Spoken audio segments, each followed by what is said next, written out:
1991 May 21 ന്യൂയോർക്കിലെ police സ്റ്റേഷനിലേക്ക് എമർജൻസിയായി ഒരു കോള് വരികയാണ്. ഞങ്ങളുടെ നാട്ടിലൊരു വീട് കത്തുന്നുണ്ടെന്നും ആ വീട്ടിലൊരു സ്ത്രീയുണ്ടെന്നും ഫോൺ വിളിച്ച ആൾ പറഞ്ഞു. അങ്ങനെ പോലീസുകാർ ഉടനെ തന്നെ അവിടേക്ക് എത്തുന്നുണ്ട്. ആ സമയത്ത് ആ വീടാകെ തീ പടർന്നു പിടിച്ചിരുന്നു. ആ വീടിന് പുറത്ത് കുറച്ച് ആളുകൾ കൂടി നിൽക്കുന്നുണ്ട്. അങ്ങനെ ഒരു പരുവത്തിൽ തീയെല്ലാം അണയ്ക്കുന്നുണ്ട്. അങ്ങനെ റൂമിൽ കയറി നോക്കുന്ന സമയത്ത് എവിടെയും ആ സ്ത്രീയെ കാണുന്നില്ല. അങ്ങനെ ആ ഫാമിന് പുറത്തെല്ലാം പരിശോധിച്ചു. എന്തായാലും പരിശോധനയ്ക്ക് ഫലം കണ്ടു. ആ ഫാമിന് പുറത്ത് ഏകദേശം 100 മീറ്റർ അകലെ ആ സ്ത്രീ കിടക്കുന്നുണ്ട്. ആ സ്ത്രീയുടെ ദേഹമെല്ലാം പൊള്ളിയിട്ടുമുണ്ട്. അങ്ങനെ പോലീസുകാർ ഒരു കാര്യം മനസ്സിലാക്കുന്നുണ്ട്. പൊള്ളലേറ്റ മുറിവ് മാത്രമല്ല, കുത്തേറ്റതുപോലെയുള്ള മുറിവുകളും ആ സ്ത്രീയുടെ ശരീരത്തുണ്ടായിരുന്നു. ആ സ്ത്രീയുടെ ദേഹത്ത് ഒരുപാട് കുത്തിലേറ്റ മുറിവുകളും ഉണ്ടായിരുന്നു. എന്നിട്ട് ആ സ്ത്രീ മരിക്കാത്തത് കൊണ്ട് ഫാമിൽ തീയിട്ടതാകാം. അങ്ങനെ ആ സ്ത്രീ പുറത്തേക്ക് ഓടിയിട്ടുണ്ടാകാം എന്നൊക്കെ പോലീസ് നിഗമനത്തിലെത്തി. അങ്ങനെ ആ സ്ത്രീയുടെ ബോഡി ഹോസ്പിറ്റലിലേക്ക് ഷിഫ്റ്റ് ചെയ്യുകയും ചെയ്തു. ആ സ്ത്രീയുമായി ബന്ധപ്പെട്ട ആരെങ്കിലും വന്നാലേ ബോഡി വിട്ടുകൊടുക്കാൻ പറ്റുകയുള്ളൂ. അല്ലെങ്കിൽ അനാഥ ആളുകളുടെ ശവസംസ്കാരം നടത്തുന്നത് പോലെ ആ സ്ത്രീയുടെ നടത്തേണ്ടി വരും.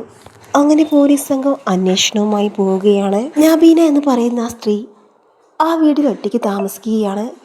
എങ്കിൽ ആ സ്ത്രീക്ക് ഒരുപാട് ആളുകളുമായി ബന്ധമുണ്ടാകും. അങ്ങനെ ആ സ്ത്രീയുടെ ജീവിത പശ്ചാത്തലം പോലീസ് അന്വേഷിക്കാൻ തുടങ്ങുകയാണ്. അങ്ങനെ പോസ്റ്റ്മോർട്ടം റിപ്പോർട്ട് കിട്ടി.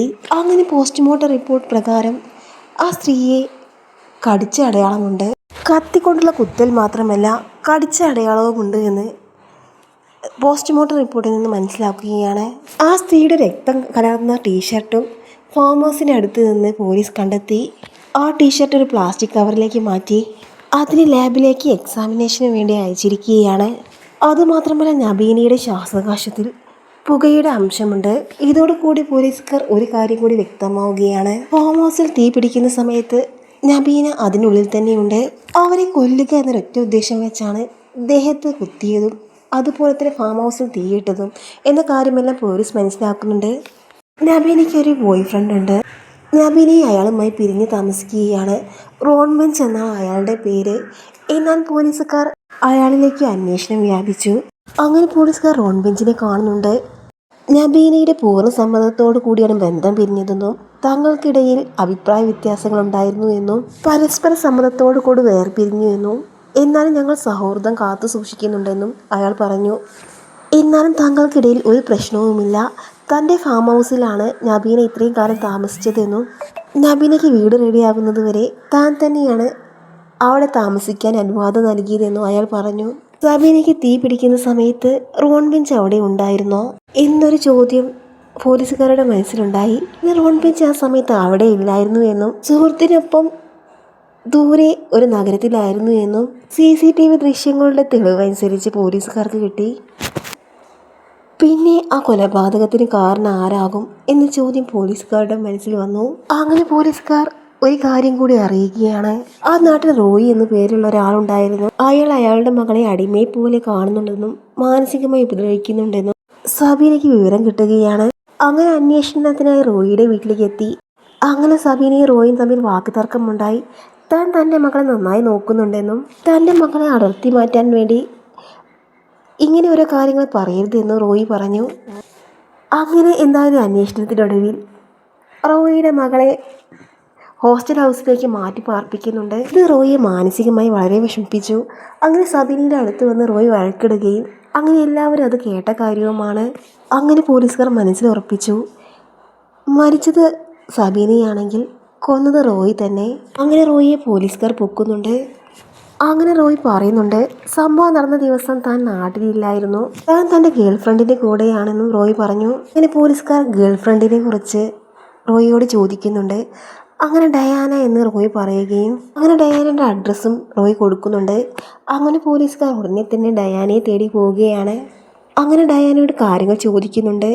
റോയി കള്ളമാണ് പറഞ്ഞത് എന്ന് സബീന പറയുകയും ചെയ്തു. അങ്ങനെ പിന്നീട് അന്വേഷണത്തിലാണ് റോയി പെട്ടെന്ന് ദേഷ്യപ്പെടുന്ന ആളും മദ്യപിക്കുന്ന ആളുമാണെന്ന് അയാളുടെ കാമുകിമാർ പോലീസിന് റിപ്പോർട്ട് നൽകി.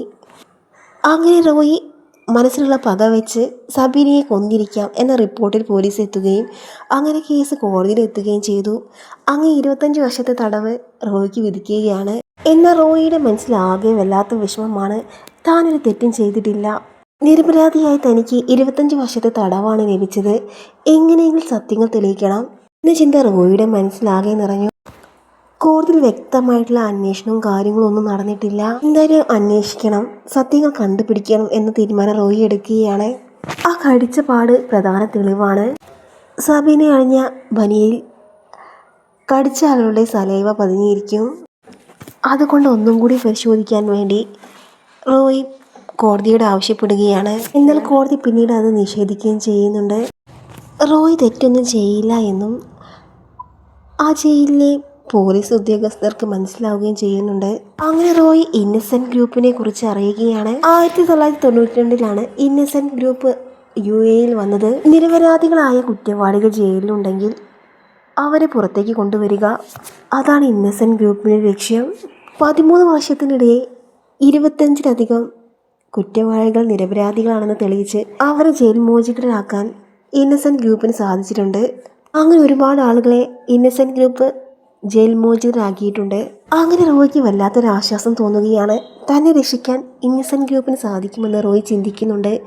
അങ്ങനെ പോലീസ് ഉദ്യോഗസ്ഥരുടെ സഹായത്തോടെ ഒരു കത്ത് റോയി ഇന്നസെന്റ് ഗ്രൂപ്പിന് അയക്കുകയാണ്. അങ്ങനെ റോയിയുടെ കത്ത് ഇന്നസെന്റ് ഗ്രൂപ്പിന് ലഭിക്കുകയാണ്. അങ്ങനെ റോയിയുടെ കേസ് സൂക്ഷ്മമായി തന്നെ ഇന്നസെന്റ് ഗ്രൂപ്പ് പരിശോധിക്കുന്നുണ്ട്. സബീനയുടെ ബനിയയിൽ പതിഞ്ഞ സലൈവ DNA പരിശോധനയ്ക്ക് വിധേയമാക്കണമെന്ന് ഇന്നസെന്റ് ഗ്രൂപ്പ് കോടതിയോട് ആവശ്യപ്പെട്ടു. അങ്ങനെ ഇന്നസെന്റ് ഗ്രൂപ്പിന്റെ ആവശ്യം കോടതി അവസാനം അംഗീകരിക്കുകയാണ്. അങ്ങനെ പരിശോധനയുടെ അടിസ്ഥാനത്തിൽ റോയ് നിരപരാധിയാണെന്ന് തെളിയിക്കുകയും ചെയ്യുന്നുണ്ട്.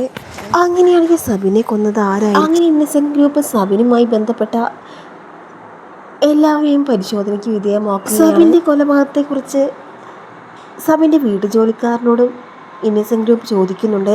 അങ്ങനെ ആളുടെ സംസാരത്തിൽ എന്തോ ഒരു പതർച്ച ഇന്നസെന്റ് ഗ്രൂപ്പിന് തോന്നുകയാണ്. അങ്ങനെ ഇന്നസെന്റ് ഗ്രൂപ്പിന്റെ മുന്നിൽ അധികം പിടിച്ചു നിൽക്കാൻ ആ ജോലിക്കാരന് സാധിച്ചില്ല. അവസാനം കരഞ്ഞുകൊണ്ട് താനാണ് തെറ്റ് ചെയ്തതെന്ന് തുറന്നു പറയുകയാണ് അയാൾ. സബിന്റെ സ്വത്തും പണവും കൈക്കലാക്കാൻ വേണ്ടിയാണ് താൻ അങ്ങനെ ഒരു കാര്യം ചെയ്തതെന്നും തൻ്റെ ജീവിത സാഹചര്യം വളരെ മോശമായിരുന്നു എന്നും അയാൾ തുറന്നു പറഞ്ഞു. അങ്ങനെ റോയ് ജയിൽ മോചിതനാവുകയും ആ വീട്ടുജോലിക്കാരനെ പോലീസ് അറസ്റ്റ് ചെയ്ത് കൊണ്ടുപോവുകയും ചെയ്യുകയാണ്.